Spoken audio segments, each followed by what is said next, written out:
The Unsent Letter. Arthur sat in his favorite armchair, a dusty sunbeam lighting up a small wooden box on his lap. It wasn't treasure, not the kind with gold or jewels. It was something far more precious. Inside, tied with a faded blue ribbon, were letters. Letters from Eleanor, his love, his life. He untied the ribbon, his fingers trembling slightly. The paper was soft, almost like fabric, and covered in Eleanor's elegant, looping script. Each letter was a conversation, a piece of her heart sent across the miles. He could still hear her voice in every word. His granddaughter, Lily, breezed into the room, her face lit by the blue glow of her phone. "Hi, Grandpa. What ya doing?" she asked, her thumbs still flying across the screen. "Just reading," Arthur said softly.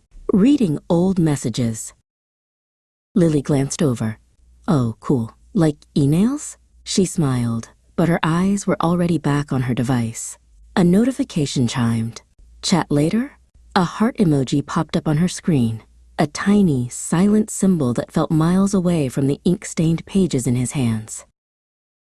Arthur sighed, a lonely sound in the quiet room. He remembered the anticipation of waiting for the postman, the thrill of seeing a familiar envelope. It took time to write a letter. You had to sit, think, and pour a part of yourself onto the page. It was a gift of time. People didn't give that gift anymore. They sent quick texts, short messages that evaporated into the digital air. "Too busy," they'd say. "Don't want to bother you," they'd type. But the bother, Arthur thought, was the point. The effort was the love. He picked up a pen and a fresh sheet of paper from his desk. He wanted to write to Lily, not a text, but a real letter.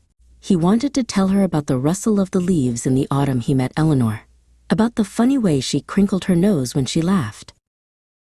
But his hand paused just above the page. What would she do with a piece of paper? Would it feel like a burden, an ancient relic from a forgotten time?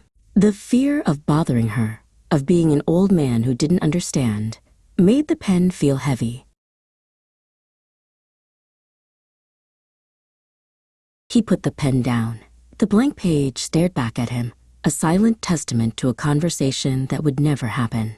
The world had become so connected, yet he had never felt so far away from the person he loved, who stood just a few rooms away.